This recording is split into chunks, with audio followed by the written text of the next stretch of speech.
आपका होस्ट आकाश गुप्ता और मैं वैदिक इंडोलॉजी चैनल पर आपका हार्दिक स्वागत करता हूं। आज दोस्तों हम एक फैसिनेटिंग टॉपिक के बारे में बात करेंगे जिसका नाम है समय यानी कि टाइम। आज हम ये जानेंगे कि समय को जानना क्यों इंपॉर्टेंट है, इसका एस्ट्रोलॉजी यानी कि ज्योतिष में क्या महत्व है। हम standard time, local time, GMT मतलब ग्लोबल मीन टाइम, आईएसटी मतलब इंडियन स्टैंडर्ड टाइम, इन सब के बारे में जानेंगे। और हम ये भी जानेंगे कि लोकल टाइम कैसे कैलकुलेट किया जाता है और उसका कुंडली में क्या महत्व है। तो आइए चलिए बिना किसी देरी के शुरुआत। चलिए दोस्तों शुरू करते हैं ग्लोबल मीन टाइम से।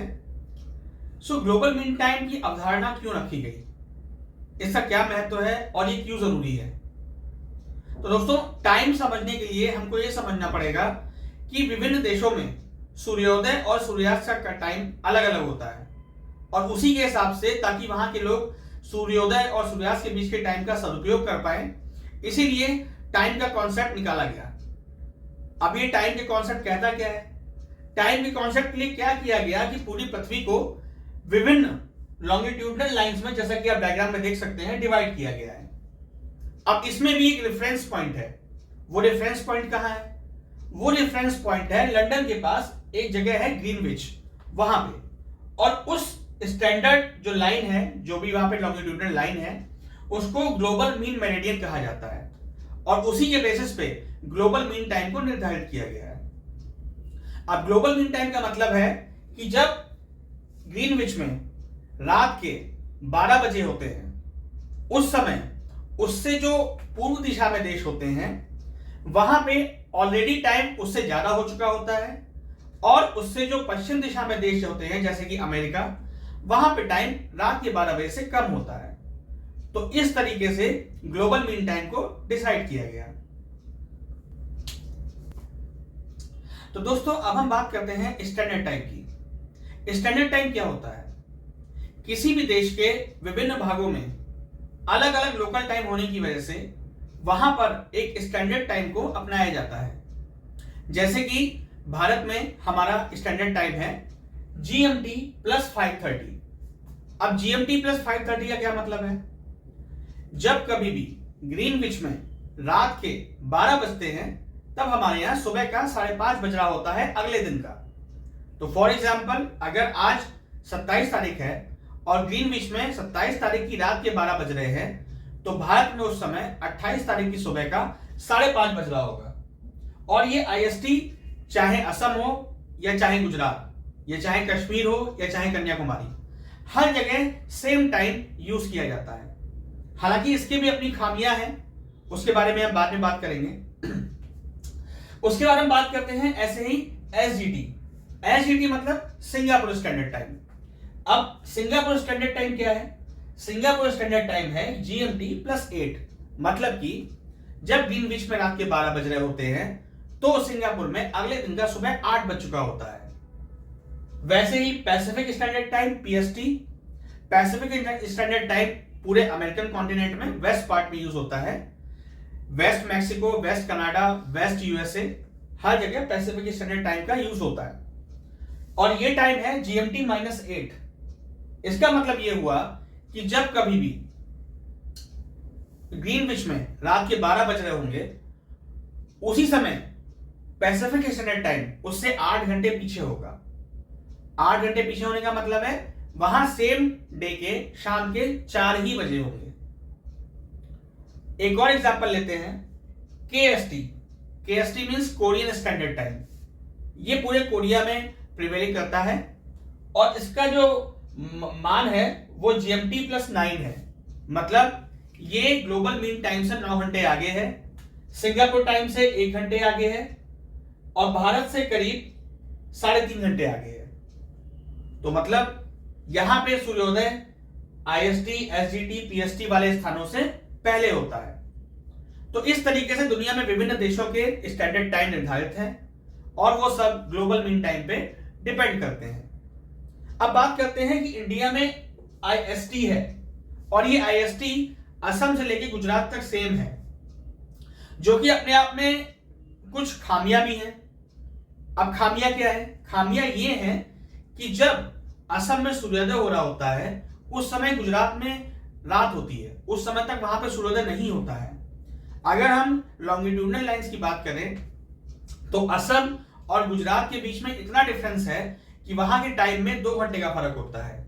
इसका यह मतलब हुआ कि जब असम में सूर्योदय होता है उसके 2 घंटे बाद गुजरात में सूर्योदय होता है। और उससे प्रॉब्लम यह आती है कि सेम टाइम फॉलो करने की वजह से असम के लोगों को रात में देर तक काम करते हैं वो लोग, और वो भी आर्टिफिशियल लाइट यूज करके। और सेम गुजरात में उन्हें सुबह आर्टिफिशियल लाइट यूज करनी पड़ती है, जिसको भी अर्ली मॉर्निंग काम करना है, क्योंकि वो काम तो कर रहे हैं स्टैंडर्ड टाइम के हिसाब से, लेकिन वहां पे सनलाइट अवेलेबल नहीं है। तो ये कुछ खामियां हैं आईएसटी की।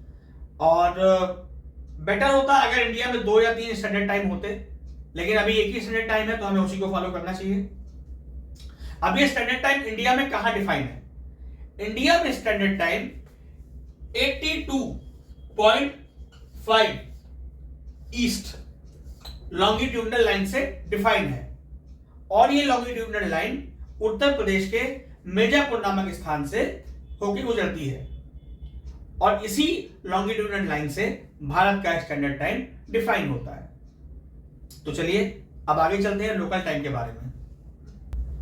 तो आइए दोस्तों, अब हम बात करते हैं लोकल टाइम के बारे में। लेकिन लोकल टाइम समझने से पहले हमें सही समझना होगा कि किसी भी स्थान पे एक लोकल टाइम का डेफिनेशन होता क्या है, उसको डिफाइन कैसे करते हैं। अब इसके लिए हम एक एग्जांपल लेंगे। एग्जांपल हम लेंगे न्यू दिल्ली का। तो जैसे कि आपको पता है इंडियन स्टैंडर्ड टाइम डिफाइन है GMT + 5:30, लेकिन हम बात करते हैं जब इंडिया में स्टैंडर्ड टाइम सुबह का 6 बज रहा होगा। तो इंडिया में हर जगह हर घड़ी में सुबह का 6 बज रहा होगा, लेकिन उस समय एक्चुअल में जो न्यू दिल्ली है वहां में लोकल टाइम क्या होगा। अब उसके लिए हमें क्या जरूरी है? उसके लिए हमें यह जानना जरूरी है कि न्यू दिल्ली का लॉन्गिट्यूडनल कितना है। तो न्यू दिल्ली 77.21 डिग्री ईस्ट पे सिचुएटेड है। विद दिस इंफॉर्मेशन अब हम ये पता करेंगे कि यहां पे लोकल टाइम हम कैसे निकालेंगे। लोकल टाइम निकालने के लिए हमें ये कॉन्सेप्ट जानना जरूरी है कि पृथ्वी जो कि गोलाकार आकृति है और अपने अक्ष पे पूरा 24 घंटे में एक पूरा चक्कर लगाती है, तो उसी के बेस पे हम लोकल टाइम की अवधारणा को डेफिनेशन देंगे। तो जैसे कि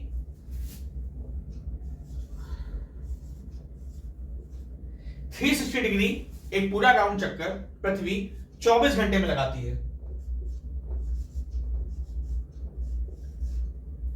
तो 1 डिग्री मूवमेंट में कितना टाइम लगेगा?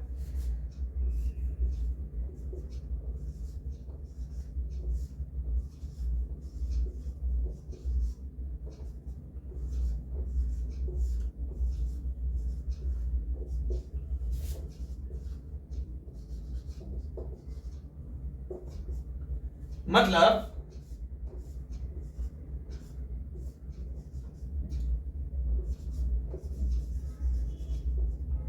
1 डिग्री मूवमेंट में 4 मिनट लेती है पृथ्वी। तो यही डिग्री मूवमेंट हमें डिफरेंस निकालना है 2 स्थानों के बीच का, जिससे कि हम मालूम कर पाए कि स्टैंडर्ड टाइम और वहां के लोकल टाइम में क्या फर्क है। अब हम बात कर रहे थे दिल्ली की और इंडियन स्टैंडर्ड टाइम की। तो दिल्ली में और इंडियन स्टैंडर्ड टाइम में दोनों में डिफरेंस निकालने के लिए हमको ये जानना पड़ेगा कि वहां की लॉन्गिट्यूडनल लाइंस में कितना डिफरेंस है। तो अगर हम यहां से देखें तो डिफरेंस जो यहां पे आता है वो 9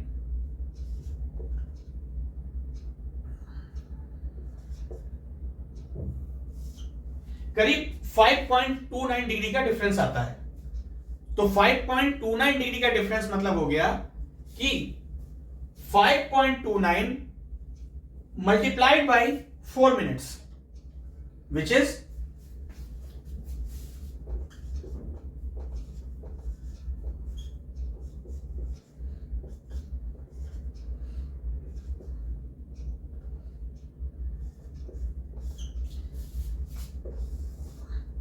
करीब 21.56 मिनट का डिफरेंस है। इसका मतलब यह हुआ कि जब इंडियन स्टैंडर्ड टाइम सुबह का 6 बजा है तो उस समय दिल्ली में